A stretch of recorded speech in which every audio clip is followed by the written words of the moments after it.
Permítanme que haga una analogía entre los programas informáticos y las recetas de cocina. Hay muchos puntos en común entre un programa y una receta, con una lista de etapas que hay que seguir y reglas que determinan en qué momento se ha terminado o cómo dar marcha atrás, y al final se obtiene un cierto resultado. Si a usted le gusta cocinar, sin duda intercambia sus recetas con sus amigos, y tal vez tenga tendencia a modificarlas. Si ha modificado usted la receta, si el resultado le gusta y a sus amigos también, existe la posibilidad de que usted les pase la nueva versión de la receta. Y ahora imagine un mundo en el que no podrían cambiar su receta porque alguien ha decidido que es imposible modificarla. E imagine que si comparte esa receta con sus amigos, le tratarán de pirata y harán todo lo posible por mandarle a la cárcel durante unos cuantos años.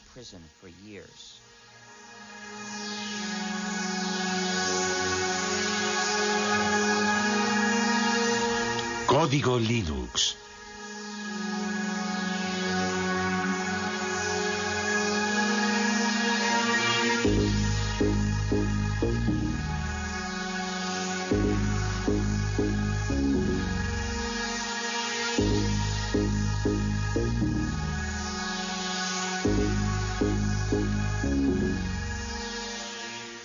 Utilizo la palabra hacker en su sentido original para describir a una persona que practica la programación informática como una especie de pasión artística y que forma parte o se identifica con la cultura de los hackers, es decir, con el grupo de programadores que históricamente están en los orígenes de Internet, de Linux y de la World Wide Web. Hacker, qué palabra mágica.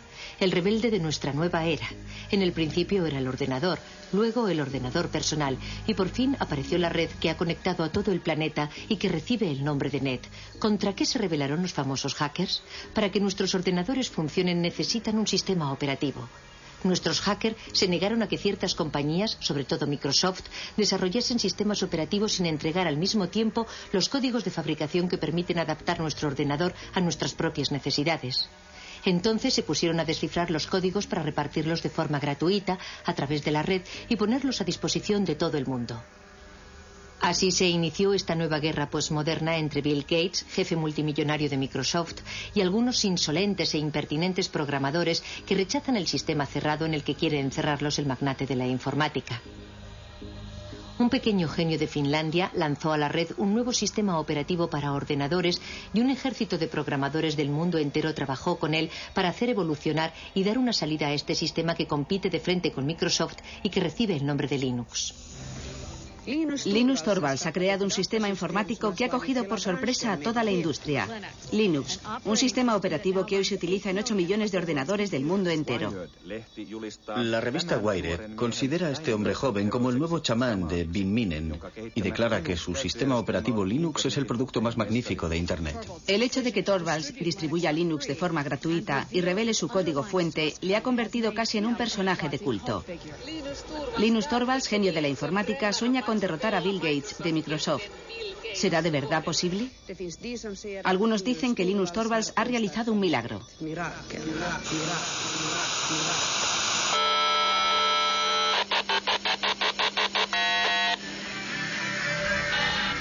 Todos estos programadores, como hormigas obreras unidos entre sí por la red, han hecho evolucionar la proposición de base de Linus Torvalds, adaptándola, modificándola, enriqueciéndola y creando así uno de los mejores sistemas operativos del mundo.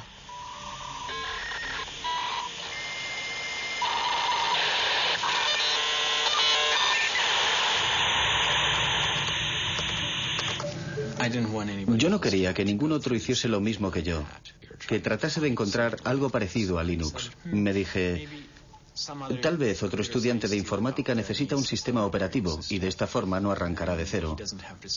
No quería luchar contra los molinos de viento, no se trataba de Don Quijote contra el resto del mundo, buscando crear el mejor de los mundos posibles.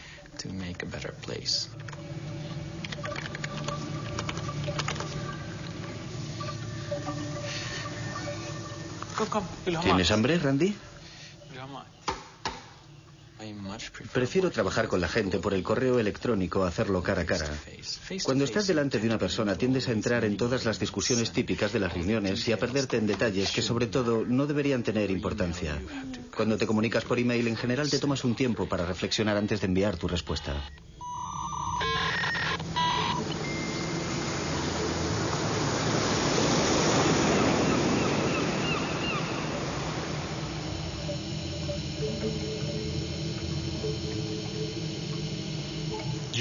El simple hecho de que no estemos todos en la misma habitación no significa que no estemos juntos en el sentido social del término.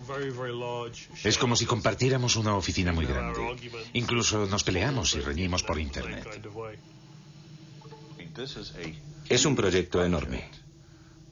Que yo sepa, ningún otro proyecto de creación de software ha hecho trabajar jamás a tanta gente repartida por toda la superficie del globo, todos unidos y apasionados por el objetivo común de desarrollar un nuevo software.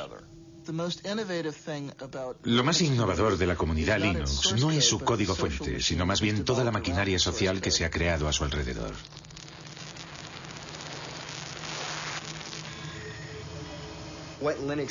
Para explicar lo que es Linux, empezaría por decir que cada ordenador es diferente, cada lector de disquetes es diferente, cada disco duro es diferente, cada controlador de vídeo es diferente y Linux es el sistema que sabe lo que hay que hacer para que todos esos componentes del ordenador ejecuten una tarea simple como borrar el documento o leer el archivo que hay en este disquete o dibujar esta imagen en la pantalla. Linux sabe cómo hablar a esos diferentes componentes materiales y les permite efectuar las operaciones corrientes que realizamos a diario con nuestros ordenadores. ¿A qué nos referimos con exactitud cuando decimos Linux? Algunos se refieren al sistema operativo informático global sobre el que reposa todo lo que ocurre en el interior de nuestro ordenador. Otros utilizan el término Linux para designar la parte más importante del programa, el kernel o núcleo.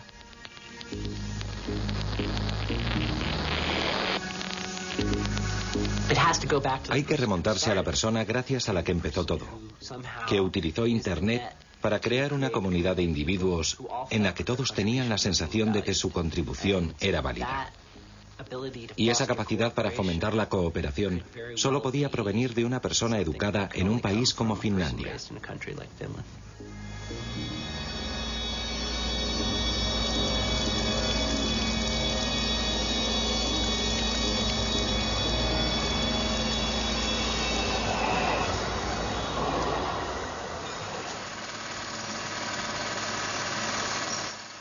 ...1969 fue un año fantástico. Los primeros pasos del hombre en la luna, el festival de Woodstock, el nacimiento de ARPANET, antepasado de Internet, los inicios de Unix, el sistema operativo de los grandes ordenadores, y el 28 de diciembre el nacimiento de Linus Torvalds.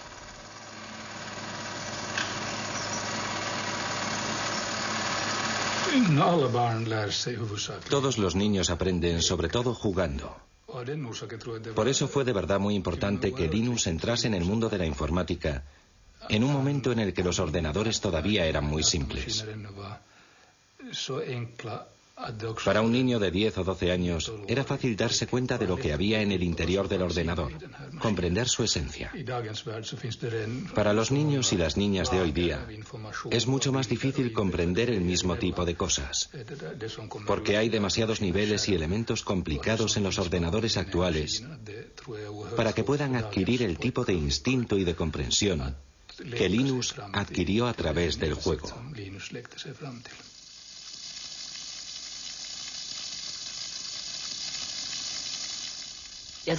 Fue como un flechazo inmediato, tanto para su padre como para Linus. Los dos estaban excitadísimos, como unos niños, ante la idea de probar las posibilidades del Big 20. El lugar en el que Linus desarrolló Linux ya no existe. Ese cuarto existía antes de que tiráramos los tabiques. Aquí había una pared que seguía hasta un poco más lejos. Y allí había otra pared. Más o menos aquí, donde hoy está el sofá, estaban la mesa de trabajo y los ordenadores de Linus. Yo diría que lo que más ha cambiado en él es que se ha convertido en una especie de gurú de la resistencia. Sabe de verdad cómo cautivar a su público, lo que supone un cambio radical respecto a cómo era antes, porque era más bien tímido e introvertido. Y por regla general nunca tenía iniciativas propias, sino que dependía más bien de lo que proponían sus amigos.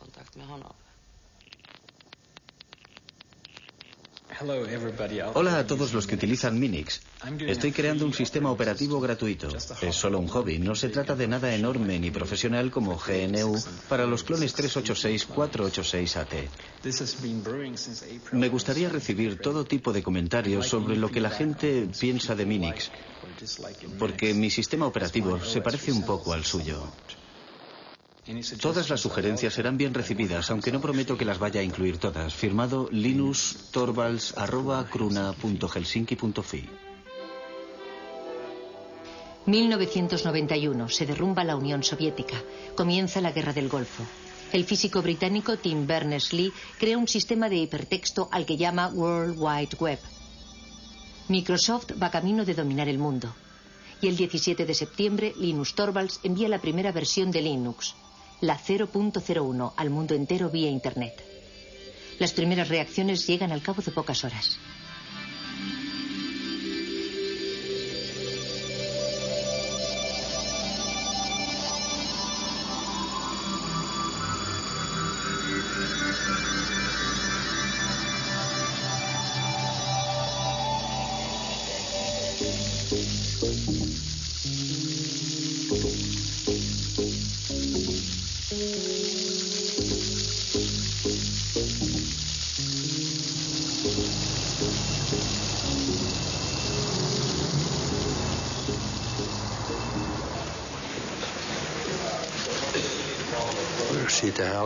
Empezamos a oír hablar de ese programa en la cafetería y decían que había empezado a ser distribuido por Internet. Luego oímos hablar del tal Linus y de la clase de hombre que era. Pero la verdad es que ya se había distinguido con anterioridad por la excelencia de sus resultados.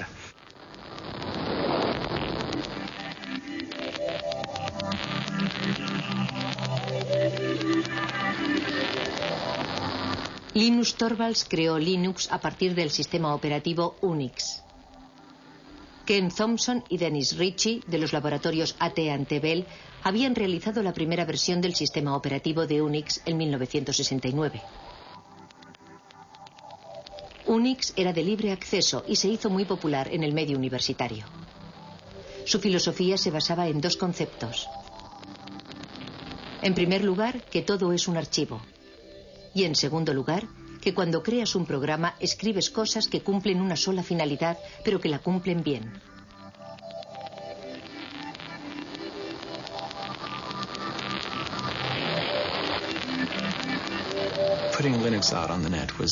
Nos pareció natural poner Linux en la red.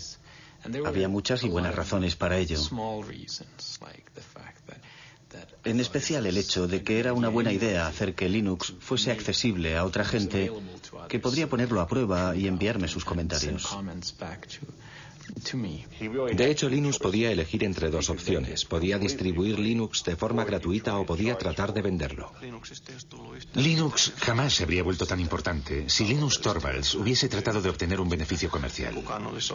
Nadie lo hubiera comprado, habría sido una maniobra inútil. Ya llevamos aquí un montón de tiempo.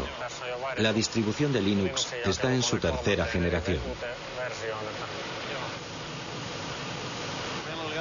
Nos costó mucho trabajo encontrar sitio para Linux. Sí. Al principio, Linus no quería distribuir Linux de forma gratuita y estuvo reflexionando durante mucho tiempo para decidir bajo qué copyright presentarlo. Luego, poco a poco, conseguí convencerle de que lo sacara bajo el copyright de GNU. Linuxin julkistamaan Linuxin GNU-copyrightin alla. Sobre todo porque el programa de compilación que utilizaba había salido bajo la licencia GPL, así que acabé decidiendo que utilizaría también la licencia GPL. La licencia GPL fue fundada por la Free Software Foundation a mediados de los años 80. Esta fundación especifica que si uno cambia o modifica el código, debe poner sus cambios y mejoras a disposición de todo el mundo, de forma gratuita. La licencia GPL tenía como objetivo impedir que alguien se apropiase del monopolio de una nueva tecnología importante.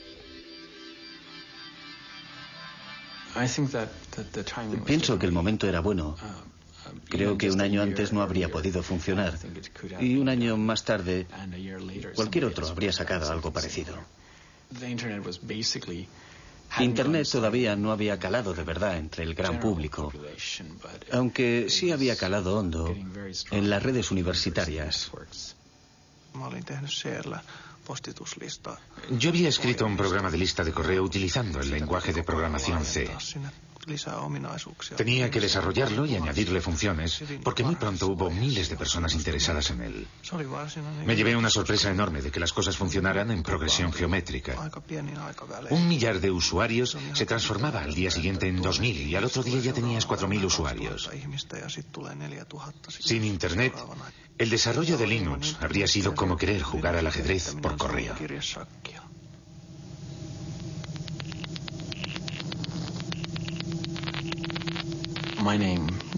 El primer nombre que elegí fue Freaks, para expresar a la vez la idea de free, libre y gratuito, y de freak, raro, diferente, sin olvidar la X final de Unix.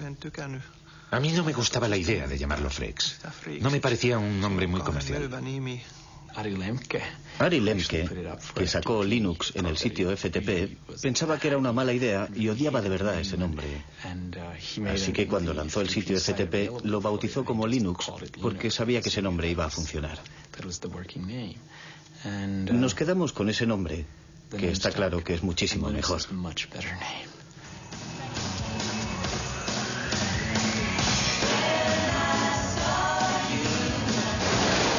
Vaya, hoy parece que tenemos un buen montón de geeks y nerds entre nosotros. La primera pregunta de la categoría fácil es: ¿cómo se pronuncia Linux? Bueno, yo Linux lo pronuncio Linux. Sin embargo, si fuese Linus Torvalds, no hay duda de que lo pronunciaría Linux. Claro que si uno es de la costa oeste de los Estados Unidos, lo más seguro es que lo pronunciaría Linux. Pero a Linus Torvalds le importa un bledo cómo pronunciéis Linux siempre y cuando lo utilicéis. Empecé a jugar con Linux en julio de 1991, poco tiempo después de que Linux sacase la versión 009 del núcleo.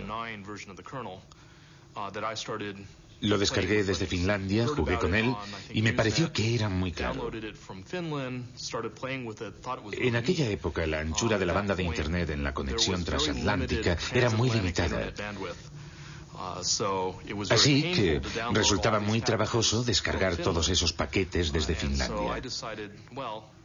Entonces pensé que había que hacer algo para remediar ese problema. Utilicé mi estación de trabajo personal, la que tenía en mi despacho, tsx-11.meet.edu, y creé en ella un archivo espejo de todas las fuentes del núcleo. Fue el primer sitio FTP de Linux que existió en los Estados Unidos. La primera vez que recibí Linux, lo descargué en disquetes. Luego lo instalé en una de las máquinas de laboratorio de informática de la Universidad de Pensilvania, por lo que me echaron del laboratorio. Pero, en fin, esa fue mi primera experiencia con Linux.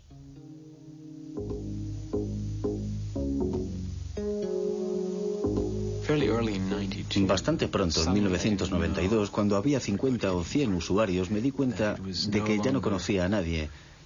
Ya no se trataba solo de mí y de algunos amigos, sino que éramos yo y alrededor de 200 personas más, que yo no tenía ni la menor idea de quiénes eran, dónde vivían ni lo que hacían con el sistema, y eso supuso un gran paso.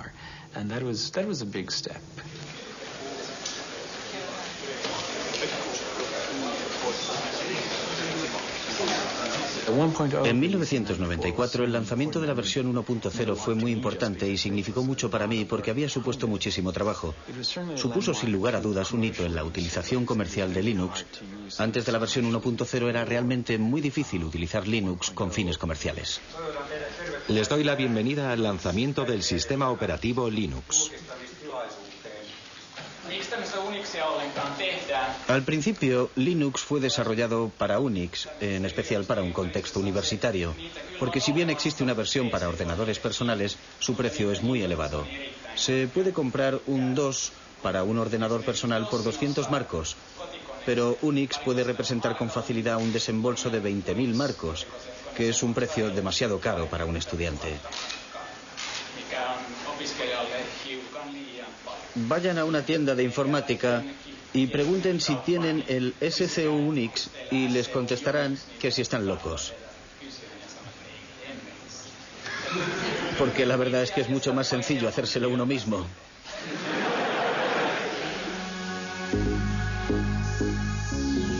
El proceso de desarrollo de Linux es extraño. No se basa en ninguna jerarquía aparente. Todo el mundo puede dar sus sugerencias para cambiar el código. Pero hay una persona que dirige, que toma las grandes decisiones y que selecciona las mejores ideas. Linus, el dictador benévolo.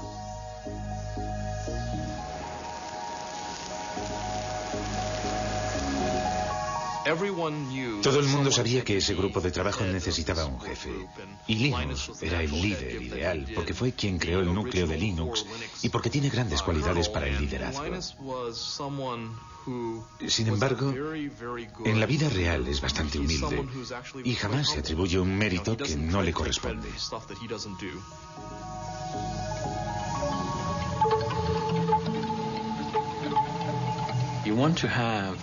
Yo quería que cientos, miles de personas trabajaran en el núcleo al mismo tiempo, pero no quería que se pelearan y se pisaran los unos a los otros, porque en ese caso pierdes mucho tiempo resolviendo los conflictos y te ves metido todo el rato en discusiones acaloradas. Al principio me parecía conveniente presidir esa jerarquía y que los demás fueran como mis lugartenientes, pero las cosas han cambiado. Ahora se trata más bien de una web of trust, de una red de confianzas en la que yo tengo personas en las que confío, que a su vez confían en otras personas.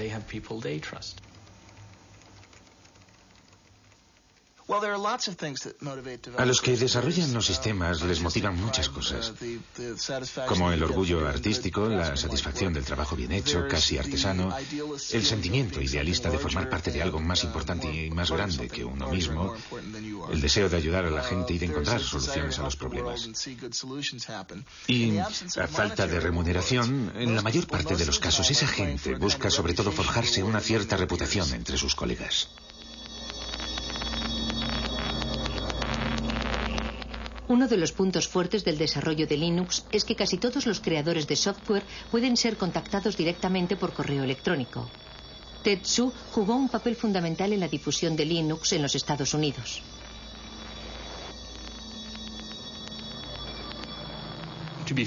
Para ser sincero, es muy fácil decir, si nosotros tomáramos las decisiones, no haríamos esas cosas, pero no recibiríamos todos esos emails diciendo, por favor, quisiera esa nueva función. De modo que no sé lo que haría si de verdad estuviese a cargo de todo. Dave Miller estudia los cambios que los programadores desean aportar al kernel, al núcleo del sistema. Actúa como intermediario entre los programadores del mundo entero y el rey Linus.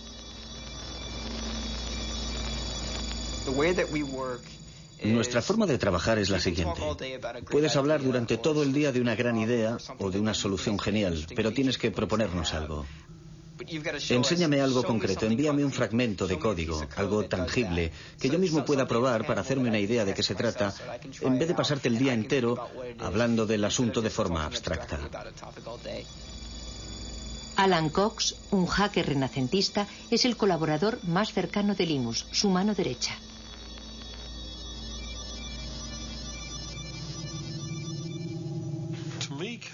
Para mí el código presenta muchas similitudes con la poesía, por ejemplo, o con ciertos tipos de literatura. Su belleza reside en su estructura y en el hecho de clasificar las ideas una por una de forma clara. Si el código es bueno, lo puedes leer sin hacer comentarios. Comprendes de inmediato por qué ha sido escrito y lo elegante que es. Buscarás un código que sea a la vez elegante y claro, pero que no se base en trucos de la programación, que no dé por hecho una hipótesis que en el futuro podría demostrarse que es falsa. Porque lo último que te interesa es tener demasiado código en el núcleo final. En el núcleo de Linux, en general, el código no necesita demasiado esfuerzo para funcionar porque nuestro objetivo no es programar y reprogramar por siempre jamás. Después de haber dirigido el proyecto Linux durante 5 años en Finlandia, en Helsinki, Linus fue reclutado por Silicon Valley, en California. Él deseaba descubrir el otro mundo, el del comercio y la industria. Quería salir del mundo universitario.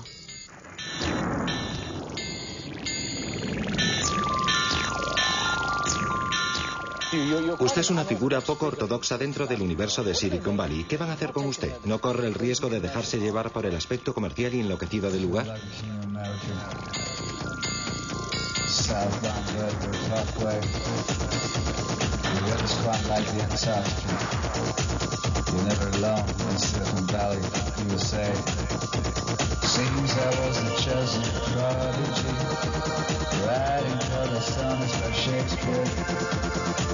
Some sort of balcony, they couldn't even get near. And they didn't even Harry the earth. The east, they found the breath. They probably sell the shares as soon as you can. Get out and go on to the next thing. Retire young. Couldn't be the king of America. The weather's quite like the Antarctica. Southbound Vertigo Parkway. Linus empezó a trabajar para la compañía Transmeta, la empresa misteriosa que se negó durante muchos años a revelar sus actividades. Se sabía, sin embargo, que trabajaba con un código fuente cerrado, siguiendo el ejemplo de Microsoft. ¿Habría cambiado Linus de bando? El mundo de los negocios tiene leyes extrañas. Al mismo tiempo que trabajaba para Transmeta, Linus podía seguir desarrollando su propio software con permiso de sus jefes. Hicieron todo lo que pudieron para obligarme a ser la imagen de Linux y de la comunidad open source en su conjunto. A pesar de que no había sido yo el que había tenido la idea de open source.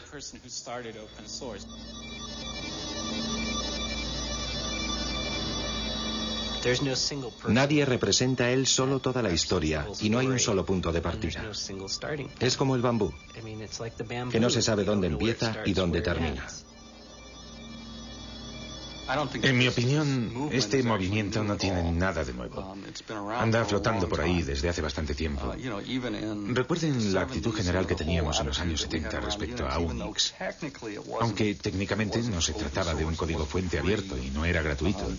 Necesitábamos a toda costa obtener la licencia de AT&T, pero en aquella época no suponía un problema porque por regla general se podían compartir las cosas de forma gratuita y libre. Cuando utilizas un programa, por regla general utiliza su forma ejecutable, es decir, una serie de ceros y de unos. Nadie es capaz de encontrar un sentido a esas cifras, solo el ordenador las comprende. Para eso es para lo que sirven los ordenadores. Esas cifras son la forma del programa que puede comprender el ordenador.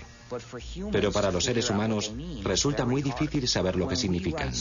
Cuando desarrollamos un software, lo programamos bajo la forma de código fuente. El código fuente es una especie de álgebra. Es la forma de entenderlo si eres programador. Suele haber una cantidad enorme de comentarios y de explicaciones incluidas en el código fuente para ayudar a que la gente comprenda el programa. Si solo tienes los ejecutables, es decir, lo que te proporciona Microsoft, aunque tuvieras incluso la posibilidad de introducirles cambios, no sabrías nunca qué modificaciones introducir. Es demasiado difícil. Para poder modificar un software y hacerlo más práctico y más fácil de usar, debes disponer del código fuente. Si observas de verdad el proyecto, como ya he dicho otras veces, verás que Linus desarrolló el kernel, el núcleo, pero no la totalidad del sistema. Pienso que lo más interesante de este asunto es el hecho de que Richard Stallman iniciase el movimiento. ¿Han oído hablar de Richard Stallman? Él quería que todo el mundo tuviera derecho a utilizar los softwares y a copiarlos sin infringir la ley, para hacerles cambios, para distribuirlos y para mejorarlos. Él quería dar derechos a la gente. Había decidido aniquilar el capitalismo americano corrompido de la industria informática. Y dimitió de su puesto de trabajo, pero siguió programando.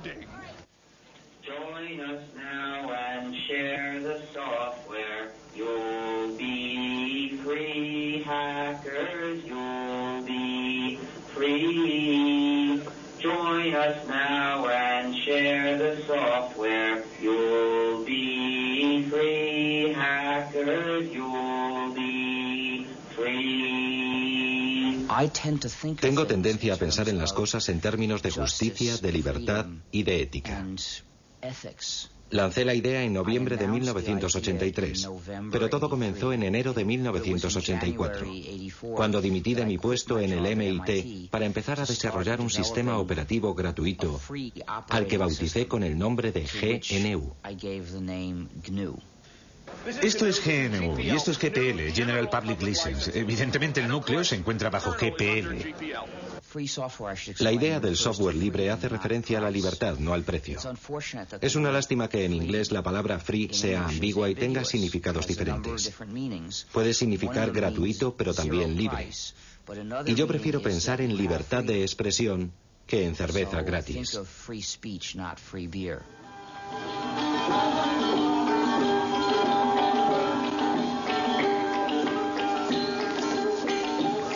Existe una similitud entre el folclore cuando un poema o una canción se redefine o cambia de forma de un cantante a otro, y la forma en que puede mejorar el software libre.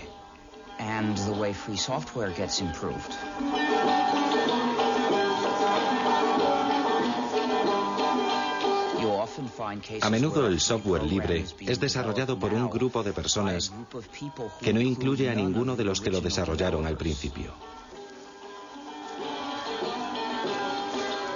En 1991 casi habíamos terminado el sistema GNU. Nuestro objetivo consistía en crear un sistema operativo como Unix, pero completamente gratuito. Ese sistema operativo completo necesitaba muchos componentes diferentes. En 1991 los teníamos casi todos. Habíamos creado la mayor parte de ellos y habíamos encontrado otros, creados por otros programadores para sus propios fines, pero que nos servían. Así que los integramos en el sistema GNU. Todavía nos faltaba un componente importante, el componente que llamamos kernel o núcleo. De modo que nos vino muy bien cuando Linus Torvalds creó su núcleo. En aquel momento la combinación del núcleo Linux con el sistema GNU nos permitió obtener un sistema perfectamente ejecutable que cualquiera podía instalar en su ordenador personal y utilizar. Una vez desarrollado Linux, el sistema GNU estaba terminado y empezó a hacerse cada vez más popular. Pero en ese mismo momento ocurrió algo desafortunado. La gente que utilizaba el sistema GNU no se dio cuenta de que se trataba del sistema GNU y empezó a llamar Linux al conjunto, a la combinación. Y ese error se extendió. A los que trabajaban en el proyecto GNU les resultaba muy difícil atraer la atención del usuario sobre esas cuestiones éticas y políticas.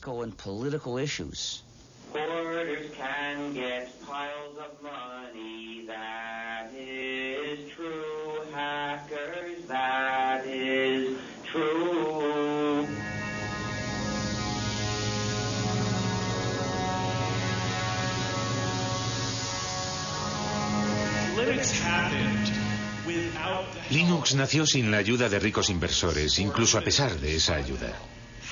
¿Cómo hacer para conservar la magia si se invierte tanto dinero en Linux?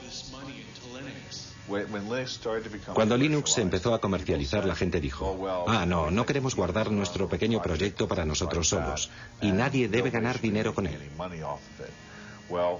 Me parece muy bien, pero en el mundo real la gente utiliza las cosas para ganar dinero.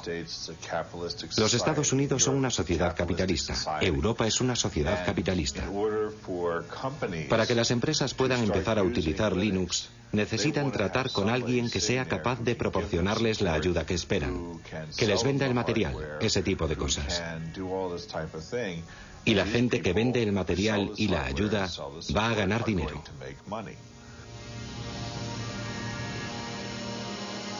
Pocos de nosotros somos hackers.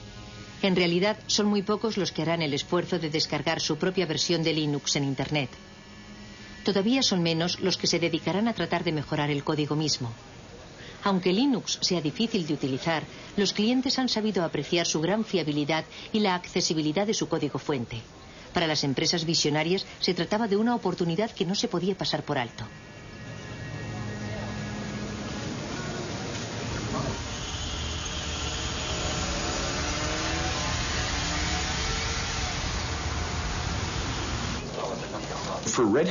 En realidad, Red Hat no buscaba un sistema operativo mejor que Microsoft o que Sun Microsystems.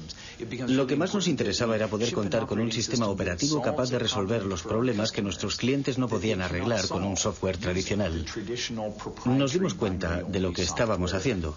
Desarrollábamos una tecnología y luego entregábamos el código al público. ¿Cómo entonces íbamos a ganar dinero? Por supuesto, cuando fuimos a California, a Silicon Valley, todo el mundo nos dijo: y si reveláis los códigos jamás podréis ganar dinero en el negocio del software.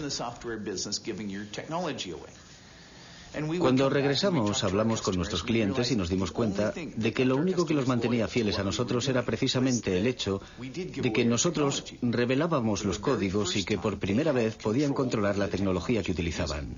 El verdadero valor de todos los productos de software reside en la hotline o línea caliente, es decir, en la relación de ayuda permanente que existe entre el vendedor y el usuario. Y eso es lo que proporciona el software las características de la industria de los servicios y no las de la industria de la producción. Linux funciona de maravilla en el campo de los servidores de aplicaciones de Internet, pero como no es fácil de utilizar por los particulares, solo posee una pequeña participación en el mercado de la informática. El proyecto Genome, con su interfaz gráfica, trata de rellenar ese hueco, pero resulta que los hackers son elitistas y siguen siendo fieles a Linux.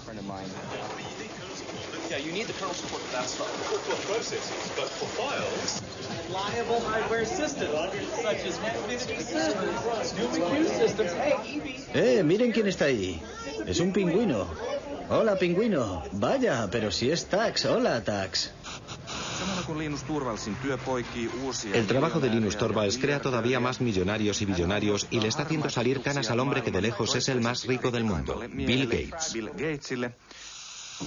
Microsoft utiliza un modelo muy tradicional. Producen un código fuente cerrado, lo meten en un CD y lo venden. Ellos se ocupan de todo el trabajo de desarrollo de los sistemas y todos los beneficios son para ellos. Una vez que has entrado en este negocio es muy difícil cambiar de cultura, como por ejemplo orientarse hacia un negocio de cooperación en el que los programas se utilicen para revelar el código. Es muy fácil ganar dinero con los productos cuyo código está cerrado, tengas o no una gran participación en el mercado. Por ejemplo, ahora mismo Microsoft no se siente de verdad incentivado a abrir su código, no le interesa. Pero pienso que Microsoft se verá obligado a hacerlo aunque a regañadientes. A las compañías les interesa seguir siendo propietarias de ciertos algoritmos. Por ejemplo, ciertas empresas han trabajado muchísimo en los algoritmos de compresión, en especial para el streaming multimedia, y no quieren que la gente sepa cómo lo han hecho porque es justo ahí donde reside el valor de su producto.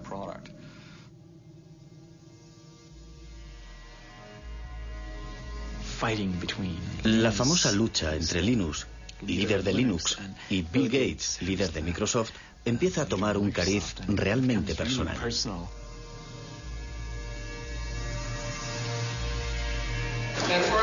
Una pregunta de la categoría rarezas. ¿A quién pertenecen estos labios? Voy a contestar yo. Son los labios de Bill Gates a punto de contar otra mentira más.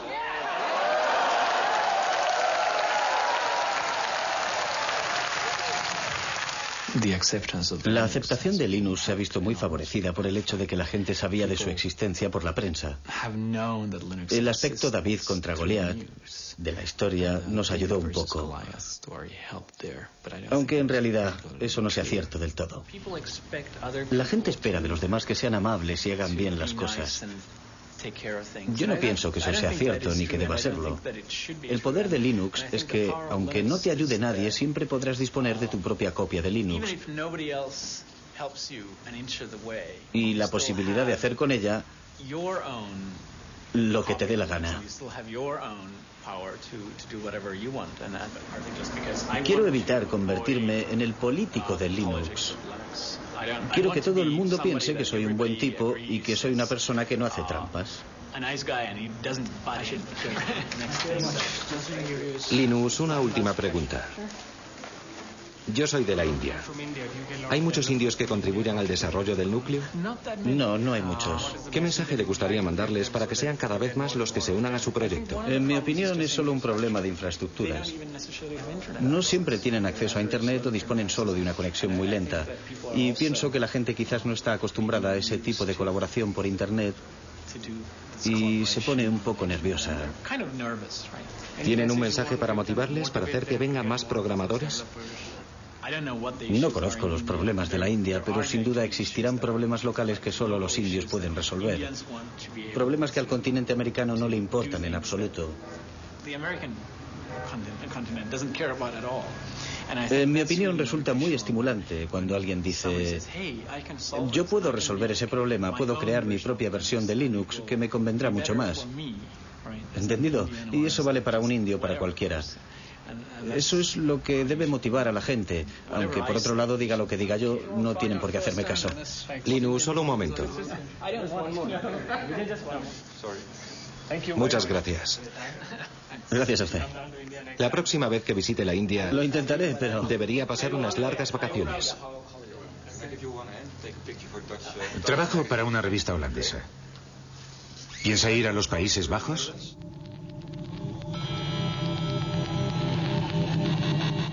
El verdadero valor de Linux puede ser otro que el de anular a Microsoft. Linux fue concebido para funcionar con ordenadores baratos y para resolver problemas corrientes.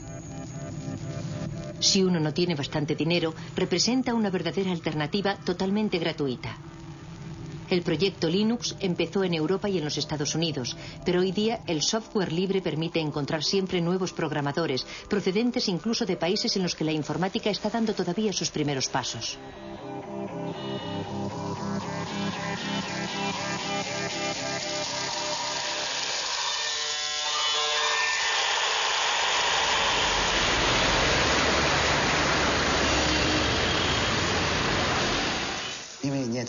La sociedad Red Flag está especializada en la investigación, el desarrollo y la comercialización de sistemas operativos basados en Linux. Como ustedes saben, China está retrasada respecto a los países desarrollados en materia informática. La diferencia es muy grande y estamos tratando de salvarla lo más deprisa posible. Mientras tanto, debemos recurrir a la experiencia de muchos otros países. Damos una gran importancia al sistema operativo. Empezamos a desarrollar el sistema a partir de Linux, pero debido a la estricta reglamentación del mercado, fracasamos. Linux representa para nosotros una gran oportunidad, así como una buena base para formarnos en las nuevas tecnologías del mundo entero.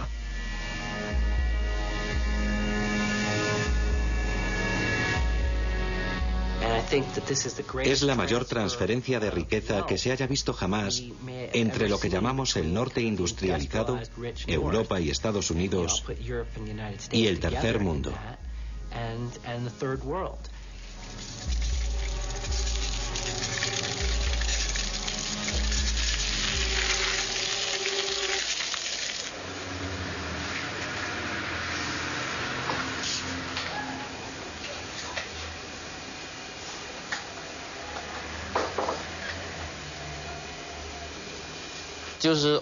Es el código fuente abierto. Pienso que es muy importante para mucha gente. Me gusta la filosofía y me gusta analizar las cosas desde el ángulo de la filosofía. Pienso que los códigos abiertos están de acuerdo con el espíritu de la ciencia, es decir, el espíritu de acceso libre y sin restricciones a la información. Nada debería estar oculto. Esa es mi primera impresión respecto a Linux.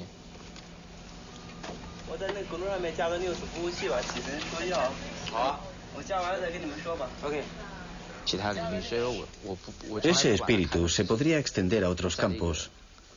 Nunca he pensado que debiera aplicarse únicamente al campo de la informática. Resumiendo, por una parte está una de las clases más privilegiadas de las sociedades capitalistas, los programadores. Pueden ganar tanto dinero con la programación que tienen tiempo libre para dedicarse a sus aficiones. Los programadores como Alan Cox pueden imponer su precio. Son las personas que se encuentran en el vértice de la pirámide, que transfieren su propiedad intelectual, que supone una riqueza enorme, hacia los países pobres. Es el socialismo en acción, aunque a los liberales les horrorice que se mencione siquiera.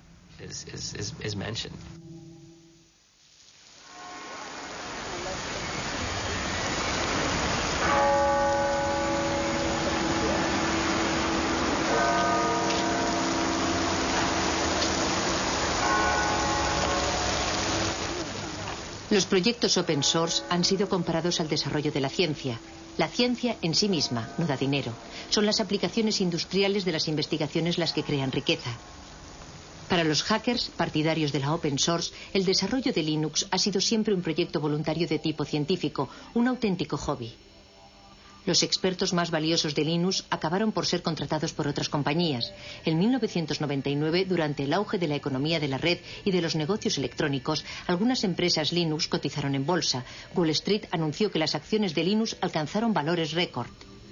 Por supuesto, la situación no duró, pero durante un cierto tiempo algunos hackers de Linux fueron increíblemente ricos, al menos sobre el papel.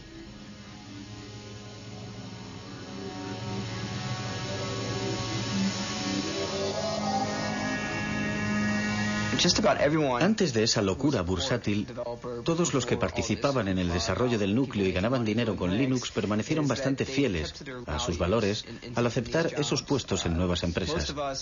La mayor parte de ellos sigue haciendo casi lo mismo que hacía antes de obtener esos empleos. Sinceramente, que yo sepa, ninguno de ellos ha perdido su libertad. Sigo leyendo a diario sugerencias para hacer modificaciones, igual que siempre, y se las paso a Linux, igual que hacía antes de que cotizáramos en bolsa. Algunos de nosotros quizás conducimos coches mejores, pero esa casi es la única diferencia, y tal vez que comemos sushi más a menudo.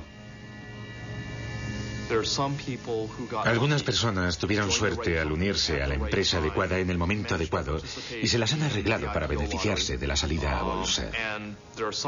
Algunos han ganado millones de dólares. Otros miles de millones de dólares. ¿Acaso la contribución de esas personas fue más importante que la de las otras? En algunos casos invirtieron las sumas necesarias en el buen momento, pero yo pienso que se trata de un problema más general que no concierne más que a la comunidad open source, y no creo que exista una respuesta satisfactoria a esa pregunta. Una de las cosas que me gusta de Silicon Valley es su gran dinamismo. Aquí todo es posible, incluso eso de la carrera por el dinero, que parece un poco de mal gusto, sobre todo si eres europeo, es un factor de motivación muy bueno, un buen medio para llevar los proyectos hasta el final.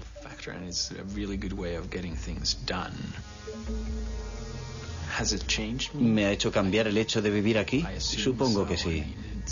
Ya no soy el mismo que era cuando llegué. Pero no creo que me interese más el dinero que antes.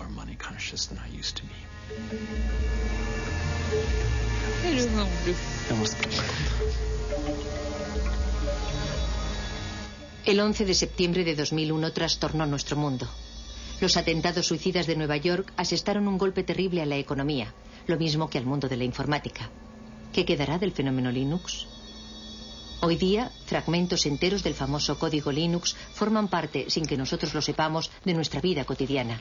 En nuestros teléfonos portátiles, en nuestros tostadores y en nuestros despertadores. El sueño de Linus Torvalds de liberar la informática tiene posibilidades de hacerse realidad. Y en cuanto a los grandes ideales, tal vez una de las grandes ocasiones perdidas de nuestra época sería el hecho de que el software libre no liberase nada más que un código.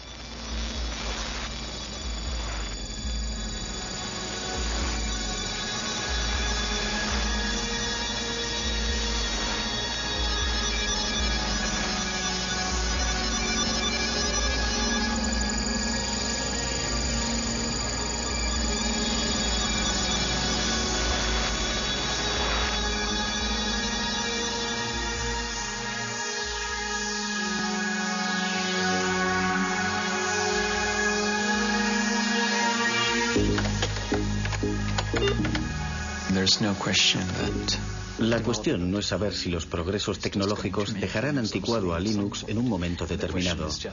La cuestión es saber justamente cuánto tiempo va a tardar en ocurrir eso. Randy, ¿no te afiles las garras en el sofá? Pienso que uno de los poderes de Open Source es que en el futuro, dentro de 5, 10 o 50 años, el mejor sistema operativo del momento siempre podrá sacar partido del código fuente de Linux.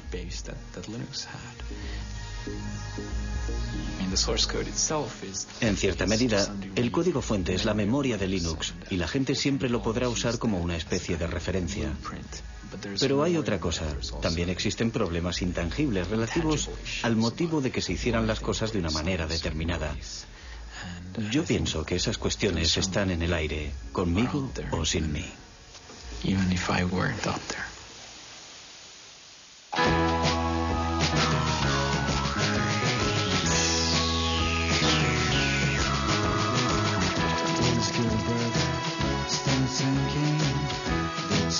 pages for printing, and the bootleg prints will get people thinking. There's Louis in the little room is setting. Start to imagine a Bible and the Latin, but the language was swearing and eating and chatting. His life is daddy, half his life is that we see. Big changes through a human history. Not by some powerful rotated victory, by botanic incremental degrees. Mr. Linus goes to Washington to speak about praxis. Rachel Chains, little man and universal access. Linus against Goliath with nothing else to fill. But sling a little stone in the face of Big Bill. But Linus Jefferson's give the strings that lose. And it changes the way the world plays the blues. This life is